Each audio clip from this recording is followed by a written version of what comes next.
Assalamualaikum warahmatullahi wabarakatuh. Oke, Mimin mau cari makan dulu, guys. Bab 1766 sampai bab 1770. Tapi inilah masalahnya. Zeus dan Alisa terdengar seperti vampir, tapi mereka rentan terhadap pejuang kuno Tiongkok yang sebenarnya. Dan setelah saya berurusan dengan pavilion Tianma selanjutnya, dia harus kembali dan segera menyelesaikan masalah sekte Tiangang dan sekte Disa. Jika Anda membawa vampir dengan kekuatan ini, Anda bahkan mungkin akan ditertawakan saat bertemu dengan orang-orang besar di sekte tersebut. Tidak mudah untuk pergi ke luar negeri, hasilnya, saya membawa kembali beberapa ayam yang lemah. Bukankah ini lelucon? Tentu, demi Zeus dan Alisa, Li Fugui tidak bisa mengatakan bahwa itu adalah makanan ringan yang tidak berguna. Mereka hanya bisa mencari alasan secara acak dan membiarkan mereka berdua tinggal di kota Nuoiwe untuk membantu Casey dan Potter membuat sup obat.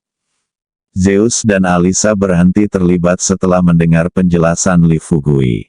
Setelah mereka mengangguk setuju, Li Fugui tersenyum pada Neti dan berkata, "Neti, setelah kamu selesai makan, pergilah dan undanglah para tetua yang tersisa.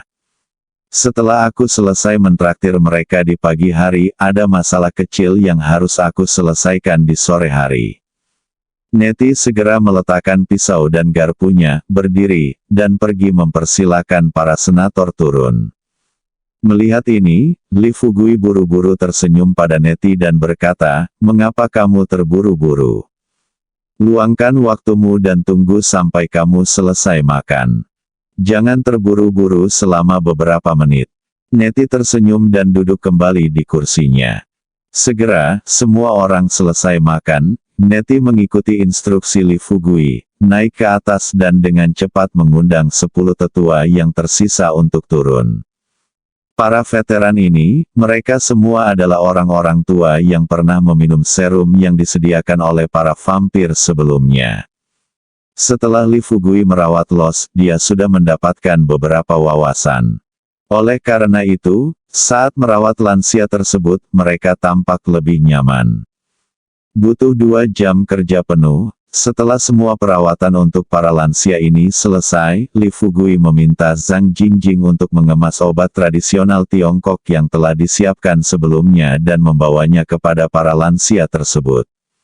Setelah Li Fugui membagikan obat Tiongkok kepada para tetua ini, dia berkata terus terang kepada semua orang, "Setelah kembali ke rumah, rebus obat Tiongkok ini menjadi sup obat dan minumlah sekali setiap pagi dan sore, 3 kali berturut-turut. Jika Anda tidak tahu cara membuat sup obat, Anda bisa meminta seseorang dari Tiongkok untuk membantu Anda membuatnya." Selesai, Li Fugui meminta Sueto naik ke atas lagi dan mengambil 10 botol cairan spiritual dari tasnya.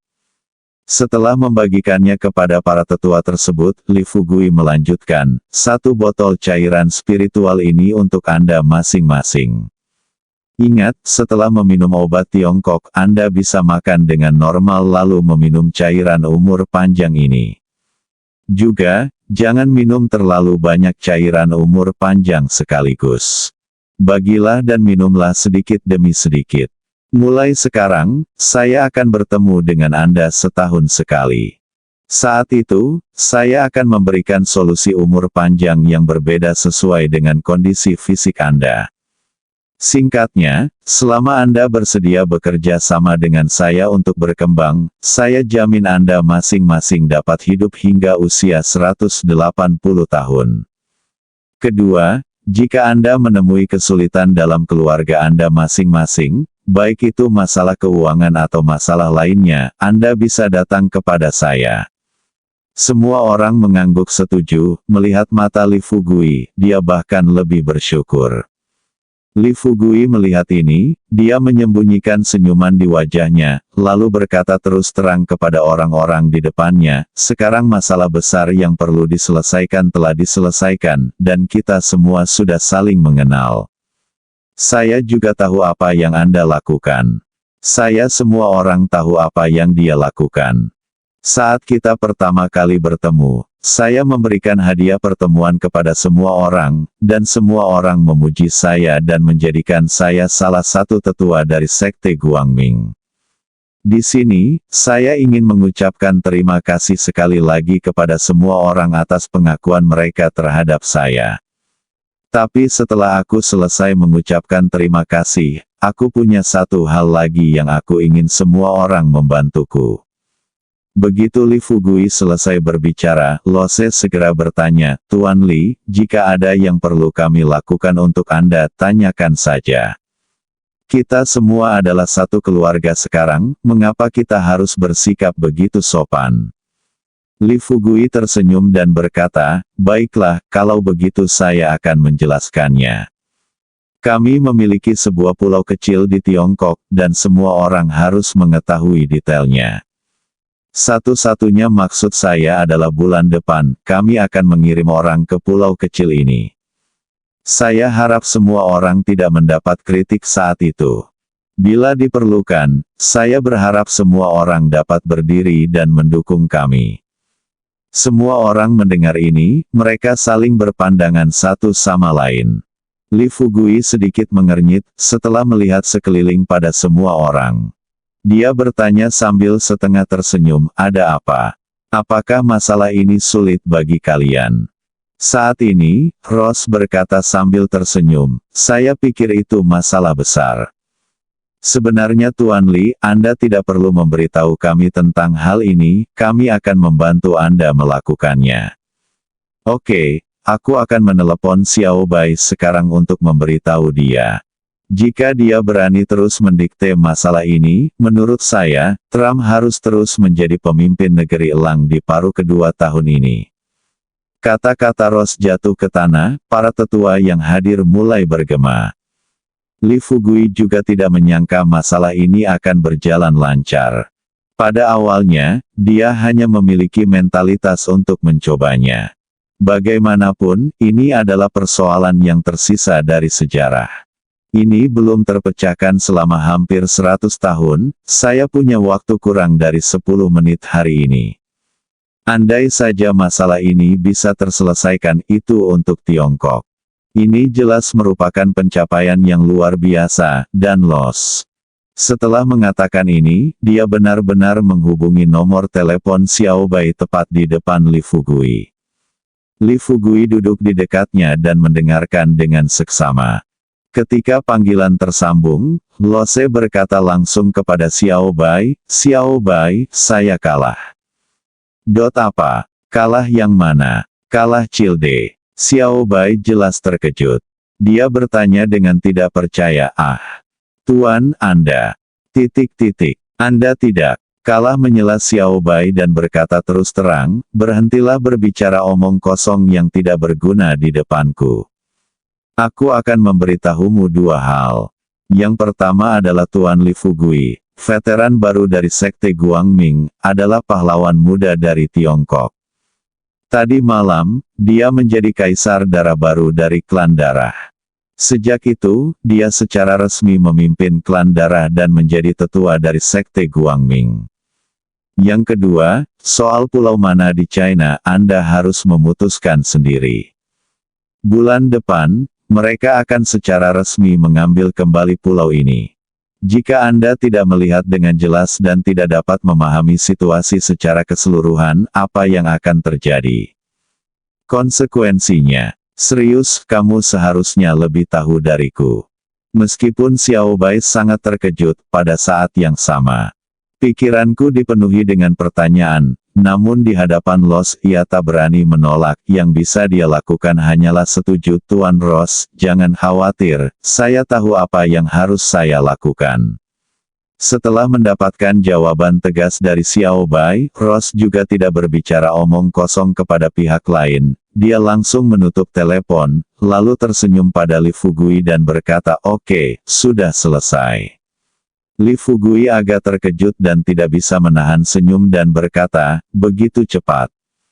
Ross tersenyum sedikit bangga dan berkata, haha, hal seperti ini mudah bagi Sekte Guangming kita. Li Fugui mengetukkan jarinya dengan lembut di atas meja dan berkata sambil tersenyum, lalu mengapa tidak ada seorang pun yang berdiri dan mengatakan sesuatu yang adil selama beberapa tahun terakhir ini? Dengarkan ini, wajah para tetua yang hadir menjadi pucat.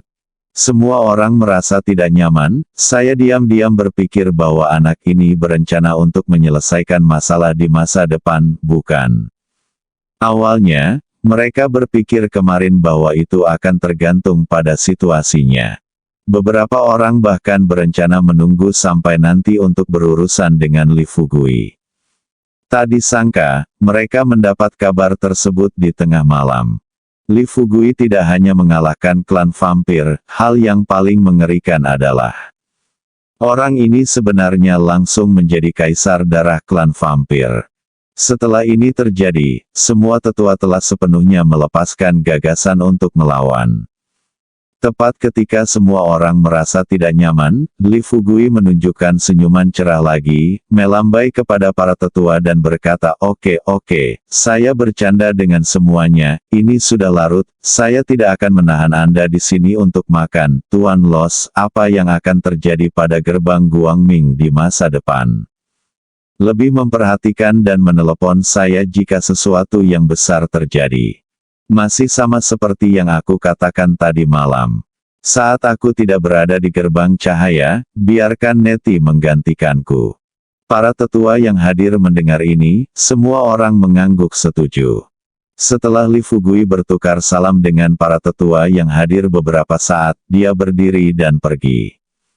Mengirim semua tetua, Li Fugui kembali sibuk melepaskan vampir dari klan vampir. Pada saat yang sama, dia membagikan sup obat yang dia siapkan kepada vampir.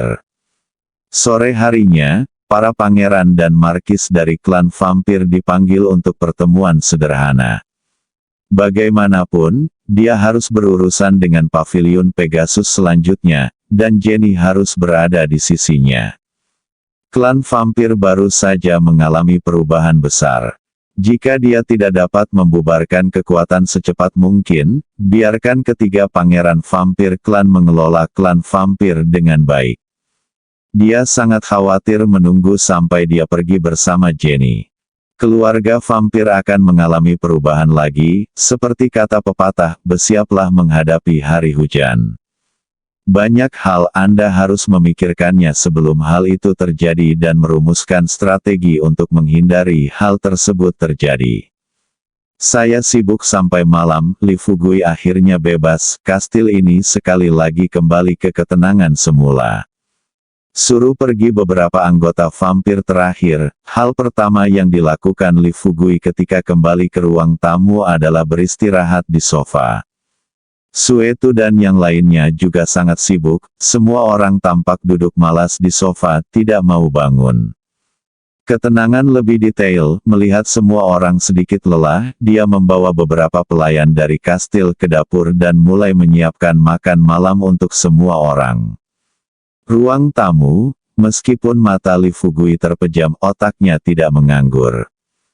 Berbaring di sofa, Li Fugui memimpin dan bertanya pada Jenny, Jenny, seberapa banyak yang kamu ketahui tentang pavilion Tianma?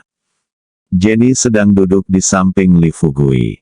Sambil dengan lembut meremas bahu Li Fugui, dia berbisik, sifat pavilion Tianma dan gerbang Guangming tidak jauh berbeda, tetapi perlu disebutkan bahwa keberadaan pavilion Tianma lebih rumit daripada gerbang Guangming.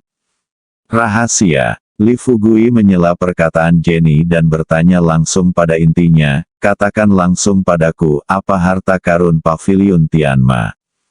Jenny berkata dengan serius kali ini, itu unicorn. Tapi belum ada yang melihatnya secara spesifik. Li Fugui membuka matanya dan bertanya dengan sedikit terkejut, kamu telah hidup ratusan tahun, apakah kamu belum melihatnya? Jenny mengangguk sedikit dan berkata dengan ekspresi malu, ya Tuan, saya pernah mendengar Laurel berkata sebelumnya bahwa untuk sementara gerbang cahaya dibatasi dan tidak dapat menyediakan cukup darah untuk vampir kita, jadi Tuan Laurel, saya berencana untuk bekerja sama dengan pavilion Tianma. Pada akhirnya, kami tidak menemukan pavilion Tianma. Pada saat ini, Tapi Sueto tersenyum pada Li Fugui dan berkata, "Kapten, kali ini kamu menemukan orang yang salah. Daripada mencari Jenny, lebih baik kamu mencari saya." Li Fugui melirik Sueto. Dia tampak sedikit menghina dan berkata, "Kamu sepertinya sangat mengenal Paviliun Tianma. Mungkinkah Paviliun Tianma bersembunyi di jaringan gelapmu?" Kata-kata itu jatuh begitu saja. Setelah Li Fugui melihat ekspresi wajah Sueto dari sudut matanya, dia membuka matanya lebar-lebar, tiba-tiba berdiri, menatap Sueto dan bertanya, "Nak, tolong beritahu aku apa yang terjadi." Ternyata, setelah turun dengan bunga dan ketenangan tadi malam, setelah beberapa orang menyelesaikan urusannya masing-masing, mereka tidak beristirahat, melainkan duduk bersama dan dengan hati-hati mulai mencari keberadaan Paviliun Tianma. Awalnya, seperti yang ditanyakan Li Fugui pada Jenny, Zhang Jingjing dan Hua Duoduo menggunakan hampir semua koneksi mereka untuk menemukan lokasi Paviliun Tianma. Tepat ketika semua orang hampir putus asa, tanpa diduga, Sueto mengeluarkan ponselnya dan langsung menelepon ayahnya. Sebagai pencipta web gelap, meskipun ayah Sueto, Venom, terpecah belah di web gelap dan memilih mundur di belakang layar setelah menjadi seperti sekarang, namun di manakah kekuatan mengintimidasinya di web gelap? Pada saat yang sama, hari-hari awal web gelap, awalnya badan ini berdiri sebagai badan intelijen terkemuka dunia. Baru kemudian fungsinya ditingkatkan secara bertahap seiring dengan berkembangnya fungsi. Segala macam transaksi ilegal bermunculan seperti jamur setelah hujan. Lambat laun, Venom menjadi terlalu malas untuk peduli. Tapi satu hal yang pasti, selama Venom menginginkannya, dia dapat mengembalikan web gelap ke kejayaannya kapan saja. Dalam situasi ini, orang lain mungkin tidak tahu banyak tentang Paviliun Tianma, tapi Venom, selama dia ingin tahu di mana Paviliun Tianma berada, dia mungkin hanya perlu melakukan panggilan telepon atau mengetuk keyboard dengan jarinya. Sueto melihat ekspresi cemas di wajah Li Fugui, sudut mulutnya sedikit terangkat. Dia tersenyum pada Li Fugui dan berkata, "Kapten, karena Anda ingin tahu banyak, saya sudah bilang, manfaat apa yang bisa Anda berikan kepada saya?" Li Fugui menyembunyikan senyuman di wajahnya, bersiap-siap. Melihat Sueto, dia berkata dengan serius, "Haha, manfaatnya. Manfaat apa yang kamu inginkan?"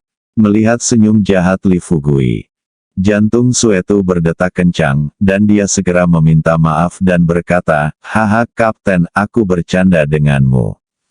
Biarkan aku mengatakan yang sebenarnya. Aku menelepon ayahku tadi malam."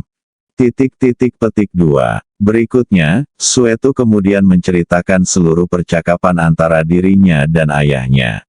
Ternyata Paviliun Tianma ini bersifat rahasia, itu karena persyaratan untuk bergabung dengan Paviliun Tianma lebih ketat daripada persyaratan untuk bergabung dengan Sekte Guangming.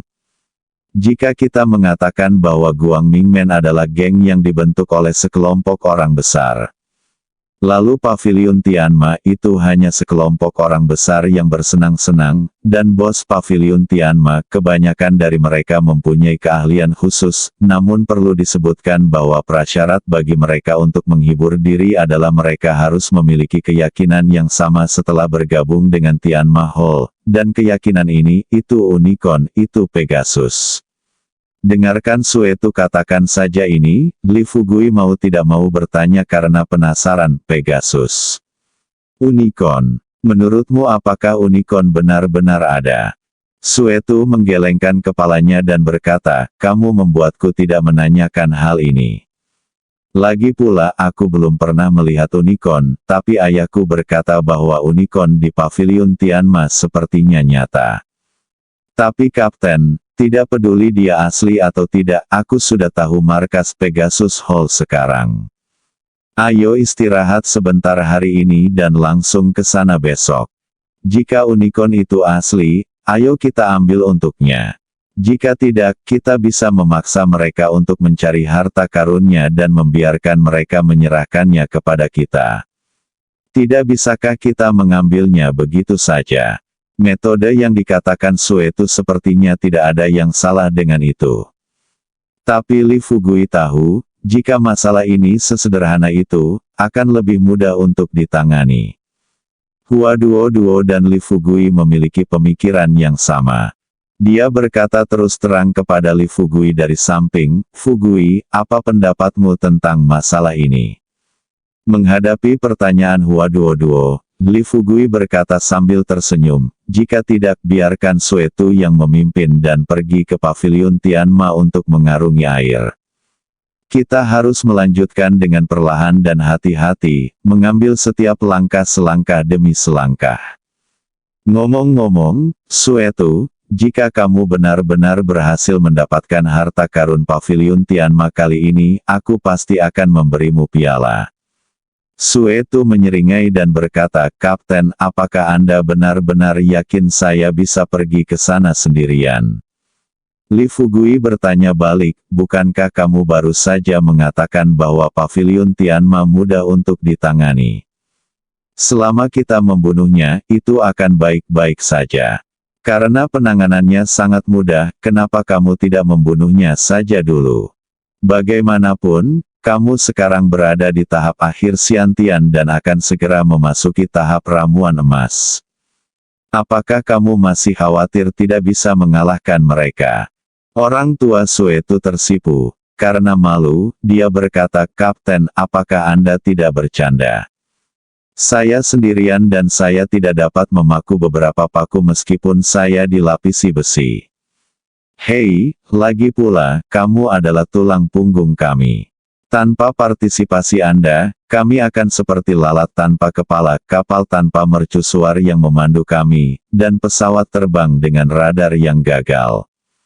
Petik 2. Dengarkan kata-kata ini, Li Fugui melambaikan tangannya dengan cepat dan langsung menyela kata-kata Suetu, "Berhenti, berhenti, berhenti cepat. Wah, kalau kamu terus bicara, aku akan benar-benar melayang." Hua Duo, Zhang Jingjing dan yang lainnya semuanya tertawa terbahak-bahak. Dan Li Fugui, lalu dia berkata dengan serius, "Ingat, tidak ada sesuatu pun di dunia ini yang mudah dilakukan. Dan hal-hal yang tampak mudah di permukaan seringkali memiliki kesulitan besar di baliknya. Selain itu, kita masih berada pada tahap pemahaman dangkal tentang pavilion Tianma. Kami tidak mengetahui struktur internal pavilion Tianma, atau kepentingan di antara mereka. Kalau kita gegabah menerobos, saya khawatir kita akan langsung terjerumus ke dalam rawa." Setelah Li Fugui menjatuhkan kata-kata ini, dia berdiri dan berjalan di tanah. Setelah mempertimbangkan dengan cermat, dia tiba-tiba melihat ke arah Suetu dan bertanya dengan serius, "Ngomong-ngomong, aku ingat kamu mengatakan sebelumnya bahwa markas besar web gelap ada di luar negeri. Ayahmu juga harusnya ada di luar negeri." Suetu melihat mata Li Fugui. Dia segera tersenyum dan bertanya, "Kapten, apakah Anda ingin bertemu ayah saya?" Li Fugui mengangguk, dia berkata dengan serius kepada Suetu, "Baiklah, menurutku yang terbaik adalah aku berbicara langsung dengan ayahmu tentang masalah ini. Yang terbaik adalah mengklarifikasi semua masalah tentang pavilion Tianma. Seperti kata pepatah, hanya ketika Anda mengenal diri sendiri dan musuh Anda barulah Anda bisa bertarung tanpa bahaya. Selama kita bisa mengetahui struktur internal pavilion Tianma dan menemukan titik lemahnya. Kalau begitu kita bisa langsung menuju Huanglong." Suetu tersenyum dan berkata, "Baiklah, kalau begitu aku akan menelepon ayahku sekarang dan memintanya untuk datang semalaman."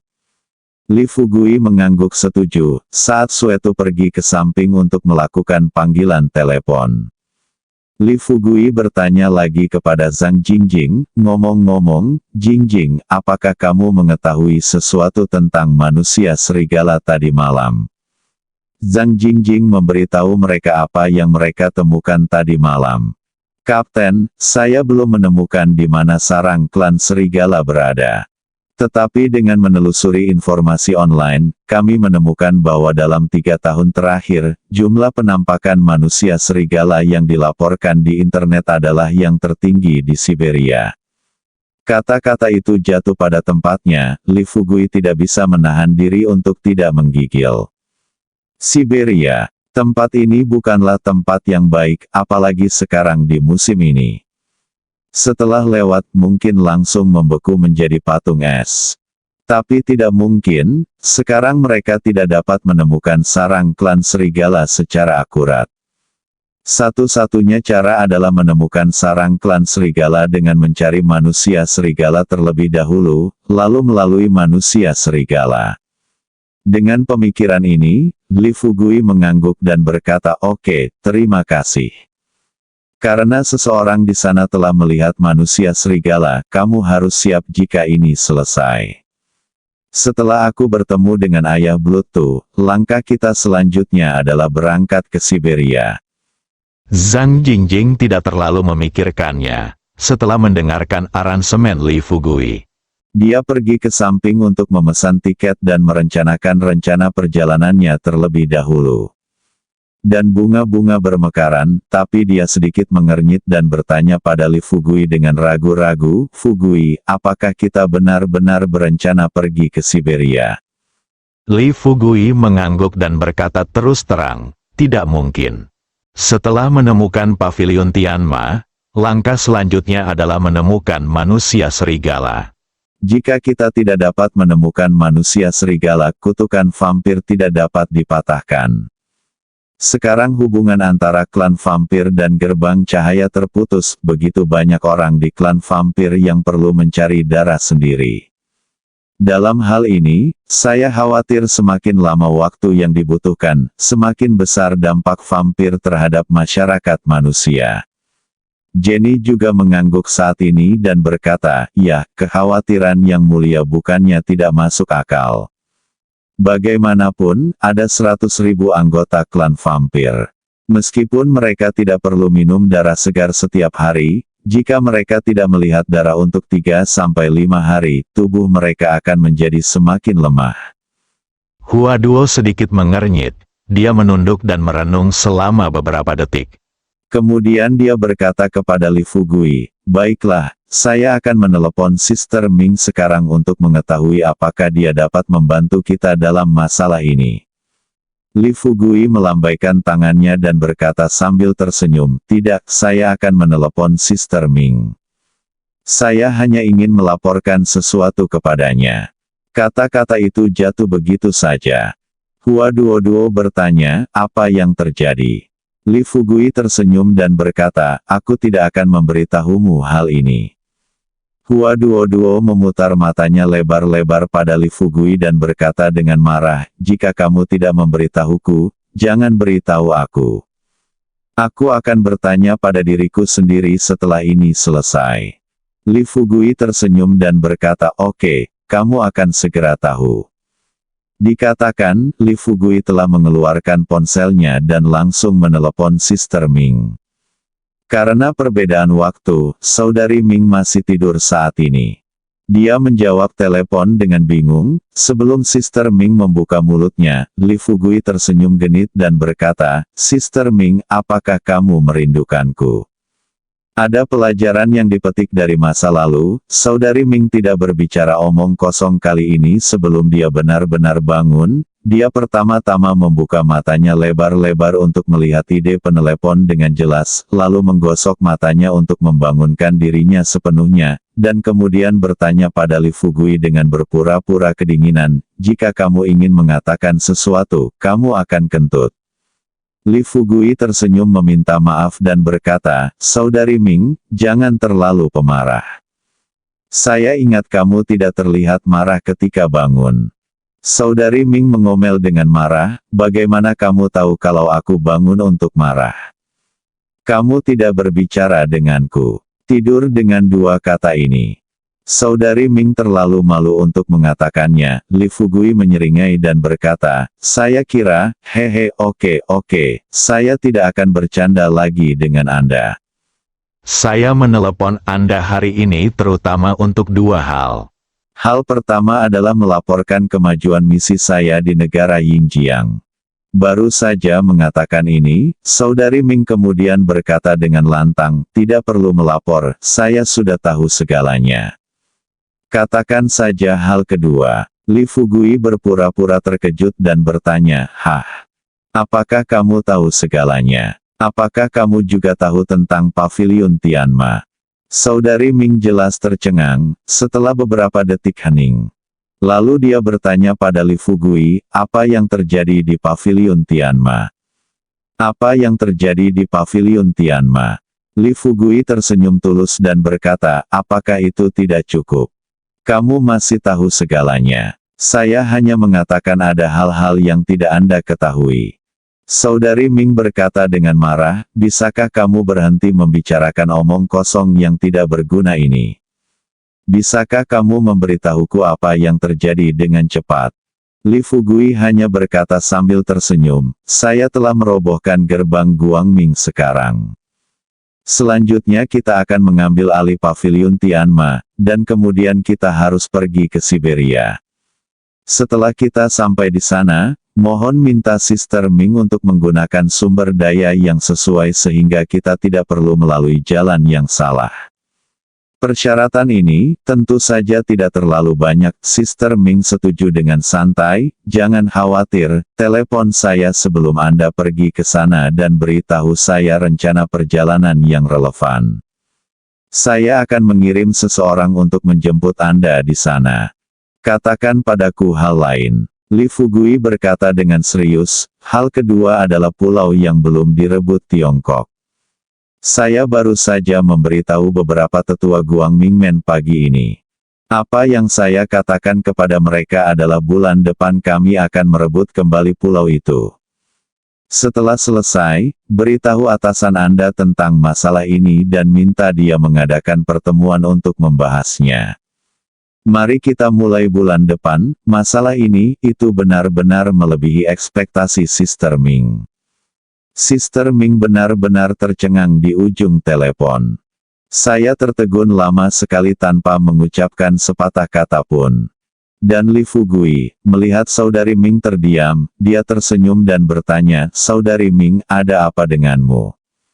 Mengapa kamu tidak bicara? Jika ada yang ingin kamu katakan, katakan saja. Jika kamu tidak percaya, kamu dapat memberitahu pemimpinnya dan memintanya untuk menelepon Xiao Bai.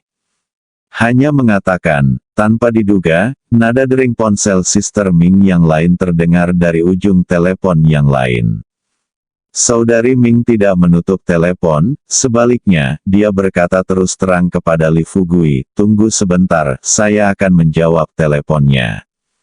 Tinggalkan ini, Sister Ming memegang telepon di tangannya, berdiri dan menghubungkan telepon lainnya. Baru saja terhubung, tanpa diduga, suara Lan Liming datang dari ujung telepon yang lain, Direktur Ming, yang di atas baru saja menelepon untuk memberitahu bahwa ada panggilan konferensi hari ini, dan ini mendesak dari negeri Sauslang. Yang di atas meminta Anda untuk datang. Saudari Ming mendengarkan kata-kata Lan Liming. Dikombinasikan dengan apa yang dikatakan Li Fugui tadi. Tangannya tidak bisa berhenti gemetar, mungkinkah dia benar-benar bisa bertahan seumur hidupnya?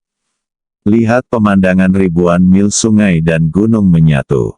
Bersemangat, Saudari Ming menyetujui masalah ini terlebih dahulu. Setelah menutup telepon dari Lan Liming, Sister Ming menekan kegembiraan di hatinya.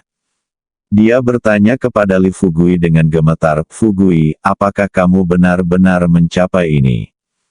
Hadapi pertanyaannya, Li Fugui berkata sambil tersenyum, apakah saya masih bisa berbohong kepada Anda tentang hal semacam ini?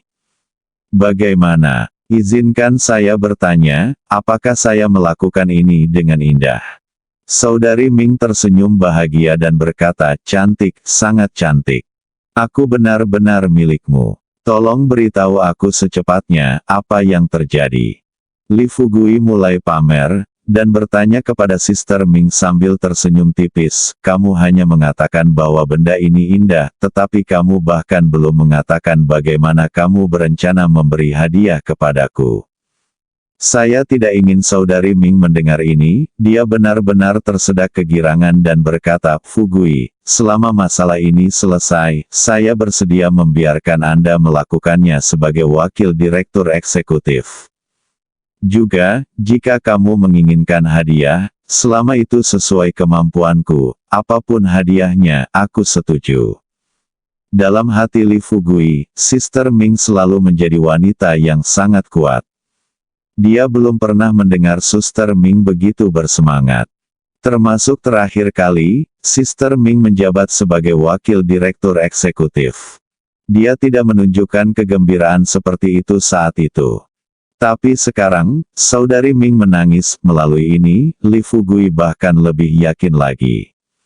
Saudari Ming sama dengan Hua Duoduo, mereka semua menyerahkan diri sepenuhnya kepada Tiongkok. Pikirkan ini, Li Fugui kemudian tersenyum dan berkata, baiklah, Saudari Ming, saya bercanda dengan Anda. Saya baru saja mendengar bahwa bos telah menelepon Anda untuk menghubungi Anda. Silakan lakukan pekerjaan Anda. Ingatlah untuk memberitahu pemimpin jika waktunya tiba. Selain itu, saya akan memberitahu Anda apa yang saya lakukan di sini. Saya juga melaporkan situasinya kepada pimpinan, sehingga orang tidak berpikir bahwa saya hanya peduli menjemput gadis di luar. Saudari Ming tertawa terbahak-bahak, dia berkata kepada Li Fugui, jangan khawatir, selama kamu menyelesaikan masalah ini, tidak peduli berapa banyak pacar yang kamu temukan, tidak ada yang akan mengatakan apapun tentangmu. Li Fugui tersenyum dan berkata, jangan membuat masalah. Masih mencari pacar. Jika aku terus mencari pacar di luar, aku tidak tahu apa yang akan dikatakan orang lain. Direktur bungamu pasti akan memakanku. Saudari Ming terkikik dan berkata, kamu pantas memakannya. Siapa yang menyuruhmu untuk tidak belajar darinya? Li Fugui terdiam beberapa saat. Sambil tersenyum masam, dia berkata, dengar apa yang kamu bicarakan. Saya baru saja mengatakan bahwa tidak ada yang akan mengkritik saya atas apapun yang saya lakukan, dan sekarang saya mengatakan bahwa saya tidak belajar dengan baik. Baru saja mengatakan ini, Saudari Ming menyela Li Fugui dan berkata, berhenti bicara sekarang dan dengarkan aku. Petik 2. Li Fugui bercanda, saya mendengar Anda mengucapkan terima kasih kepada saya. Saudari Ming berpura-pura marah dan mengutuk, bisakah kamu tutup mulutmu yang bau dulu? Li Fugui buru-buru tersenyum dan berkata, oke, bolehkah saya diam sekarang? Saudari Ming kemudian berbisik, Fugui, aku benar-benar harus berterima kasih atas apa yang terjadi kali ini. Petik 2. Tentu saja, aku tidak menunggu Sister Ming mengucapkan kata-kata terima kasih setelahnya. Li Fugui dengan tegas menutup telepon, sambil meletakkan teleponnya, Li Fugui sepertinya berbicara pada dirinya sendiri, saya tahu saya bisa mengucapkan 3 kata ini. Lihat apakah ini sama dengan yang saya pikirkan. Terima kasih. Saya ingin tahu apakah Anda dapat memberi saya lebih banyak hadiah. Hanya mengucapkan terima kasih kepadaku atas emas, perak, perhiasan, del. Sama sekali tidak praktis. Ruangan itu sangat sunyi, Hua Duoduo, Jingjing, Zhang Jingjing dan yang lainnya memandang Li Fugui dengan penuh perhatian, mereka juga baru mengetahuinya melalui telepon dari Li Fugui dan Sister Ming. Orang ini Li Fugui, ternyata masalah sebesar itu dibicarakan pagi ini. Setelah Li Fugui melihat ekspresi wajah Hua Duoduo dan lainnya, dia tidak bisa menahan senyum dan bertanya, mengapa kamu menatapku seperti ini? Hua Duoduo kemudian dengan cepat mendekati Li Fugui dan bertanya, Fugui, apakah kamu benar-benar mencapai ini? Hadapi pertanyaannya, Li Fugui tampak santai, dia tampak acuh tak acuh dan berkata sambil tersenyum, ini masalah sepele, tidak layak untuk disebutkan. Oke, mari kita tidak membicarakan masalah ini untuk saat ini. Mari kita terus membahas masalah tentang Paviliun Tianma dan klan Serigala. Untuk Li Fugui, mungkin hal ini sebenarnya tidak layak untuk disebutkan. Namun di mata Hua Duoduo, Zhang Jingjing dan lainnya, masalah ini, hal ini benar-benar mempunyai makna penting. Mereka bangun, mereka datang ke Li Fugui bersama-sama. Lihat ekspresi wajah gadis-gadis ini, Li Fugui tidak bisa menahan diri untuk tidak bergidik. Dia dengan cepat meringkuk menjadi bola, dengan hati-hati bertanya, apa yang kamu lakukan? Apa yang akan kamu lakukan? Sudah kubilang, di siang bolong, langit cerah, jadi jangan lakukan hal yang tidak masuk akal. Hua Duoduo sekarang mengulurkan tangan kecilnya yang berwarna merah muda. Langsung perintahkan Zhang Jingjing dan Ningjing, pukul aku. Itu saja. 3 gadis, taruh semua cintamu di kepalan tanganmu. Tinjunya seperti tetesan air hujan, menuju ke arah Li Fugui. Li Fugui berteriak keras, ruangan itu langsung dipenuhi suasana ceria. Mainkan dan mainkan, berisik-berisik, tentu saja, bisnis perlu ditangani. Setelah para pelayan menyiapkan makan malam, Suetu juga telah menghubungi ayahnya. Saya mengetahui bahwa Venom akan datang dalam 2 jam. Li Fugui segera mengundang semua orang untuk makan. Pada saat yang sama, persiapkan para pelayan untuk racunnya. Tunggu sampai jam 10 malam, diiringi deru helikopter. Li Fugui dengan cepat memimpin anak buahnya ke apron di depan kastil. Helikopter itu mendarat ketika sayapnya berhenti berputar. Venom melompat keluar dari helikopter dengan mengenakan kostum emas. Li Fugui dan yang lainnya tercengang, sebelum racun itu datang. Li Fugui masih berpikir bahwa untuk orang yang tenang dan berpengalaman seperti Suetu, ayahnya pasti seorang pria sejati. Namun hasilnya mengejutkannya, racun di depan mataku. Dia sama sekali tidak terlihat seperti pria terhormat. Itu hanyalah kombinasi dari seorang samate, orang kaya dan seorang hippie. Di kepalanya ada topi yang terbuat dari kertas emas, bertatahkan permata berwarna-warni. Dia mengenakan celana pendek lengan pendek yang terbuat dari emas. Di kakinya ada sepasang sepatu emas murni, yang juga dilapisi permata berbagai warna. Pakailah sepatu seperti ini, Li Fugui benar-benar tidak tahu apakah jari kaki orang lain nyaman atau tidak. Sambil memikirkannya, tanpa diduga, 4 pria lagi turun dari helikopter. Keempat pria itu dengan cepat mendatangi Venom, dan 2 pria gagah itu menyatukan tangan mereka dan membungkuk di belakang Venom. Venom duduk di tangan lawan, setelah 2 pria mengangkat Venom. Ada 2 pria yang tersisa, satu mendukung Venom di belakangnya dan yang lainnya memimpin. Segera, sekelompok orang datang tepat di hadapan Li Fugui. Venom duduk di tangan kedua pria itu dan melirik ke arah Suetu. Lalu matanya tertuju pada Li Fugui. Setelah melihat Li Fugui, dia bertanya sambil tersenyum, apakah ini Tuan Li Fugui yang legendaris?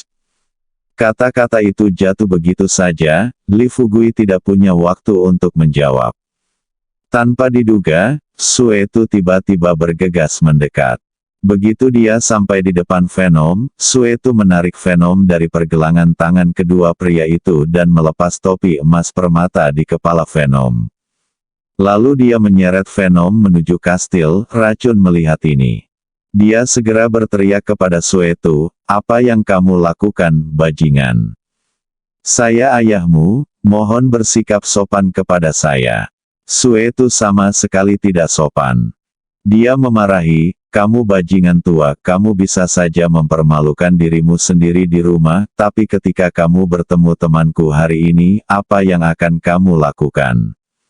Apakah kamu pikir kamu akan kehilangannya atau tidak? Sudah berapa kali aku menyuruhmu berpakaian normal saat pergi keluar? Bersikaplah normal. Tahukah kamu cara menulis kata normal? Venom membalas, sial, kepribadian, saya menyebutnya kepribadian. Tahukah Anda apa itu kepribadian? Suetu berkata dengan marah, kepribadian seperti apa? Menurutku itu hanya bulu ayam. Semua orang yang hadir tercengang. Tunggu saja sampai Suetu menarik Venom dan menghilang di depan semua orang. Hua Duo kemudian bertanya kepada Li Fugui dengan ragu-ragu, "Fugui, apa yang terjadi?" Li Fugui menggelengkan kepalanya, dengan ekspresi bingung di wajahnya, dia berkata, "Saya tidak tahu mengapa saya dibawa pergi dalam keadaan linglung." Hanya mengatakan, tanpa diduga, raungan menyayat hati lainnya datang dari kastil, "Hentikan." Sial, pakaian itu dan Naokoku saling terhubung. Aduh, sakit, sakit. Bajingan kecil, aku ingin memutuskan hubungan ayah anak denganmu. Teriakan yang menyayat hati ini, Li Fugui ketakutan saat mendengar ini. Hua Duo, Zhang Jingjing dan gadis-gadis lainnya tersipu. Mereka saling memandang dengan sedikit malu, Li Fugui mengusap pelipisnya. Hua Duo datang dan bertanya pada Li Fugui dengan suara rendah, "Fugui, apakah ini dapat diandalkan?" Li Fugui tersenyum pahit dan berkata dengan sedikit ketidakberdayaan, "Jika itu dapat diandalkan, saya akan mengetahuinya nanti ketika saya masuk dan bertanya." Kali ini, Jenny berkata sambil tersenyum, "Saya tidak menyangka di China Anda akan memiliki orang-orang yang terdepan dalam mode." Li Fugui tidak bisa menahan tawa dan berkata, "Berhentilah membuat masalah, siapa dia yang terdepan dalam mode? Dia hanya tua dan tidak jujur." Tanpa diduga, Li Fugui baru saja selesai berbicara. Dia sebenarnya dibalas oleh Zhang Jingjing, "Kapten, apakah Anda tidak mendengarkan apa yang saya katakan? Ini disebut kepribadian. Sepertinya Anda tidak memahami kepribadian." Li Fugui mendekat ke telinga Zhang Jingjing, dia berkata dengan suara yang sangat pelan, "Karena kamu memahami kepribadian dengan sangat baik, mengapa kamu tidak mengenakan pakaiannya pada malam hari?" Zhang Jingjing langsung tersipu, dia berkata dengan marah, "Aku benci itu, ya, aku tidak akan berbicara denganmu lagi." Dikatakan, Zhang Jingjing berencana untuk masuk, lihat situasi ini. Li Fugui tidak bisa menahan tawa dan berkata, "Apa yang kamu lakukan? Masuk dan lihat." Seseorang mengganti pakaiannya. Zhang Jingjing tiba-tiba berhenti. Dia menoleh dan memarahi, "Siapa yang menyuruhmu bicara omong kosong? Aku sangat marah sampai tidak bisa membedakan antara timur, barat, dan utara." Di dalam kastil, ayah dan anak itu membuat keributan selama lebih dari 10 menit. Wajah tua Suetu memerah karena menahan diri, karena malu, dia keluar dan meminta maaf kepada Li Fugui dan berkata, "Kapten, saya benar-benar minta maaf. Orang tua saya biasanya." Li Fugui tersenyum dan bercanda, "Ketika orang berbicara tentang individualitas, Anda harus mendukung mereka. Menurut saya ini bagus. Saya tahu Anda adalah ayah dan anak, tetapi jika Anda tidak tahu, saya mengira Anda adalah saudara ketika saya melihat Anda." Kata-kata itu jatuh begitu saja, Suetu berkata dengan marah, "Kapten, tolong jangan bercanda seperti itu dengan saya. Dia sudah ganti baju, ayo masuk dulu." Setelah semua orang memasuki pintu, Venom memakai pakaian pembunuh darah, hanya saja Suetu mungkin bersikap terlalu kasar sekarang, kulitnya robek, darah terus-menerus merembes keluar dari pakaian di dada Venom, dari kejauhan, sepertinya ASI ibu menyusui bocor dan dia tidak sempat menanganinya tepat waktu. Bersambung.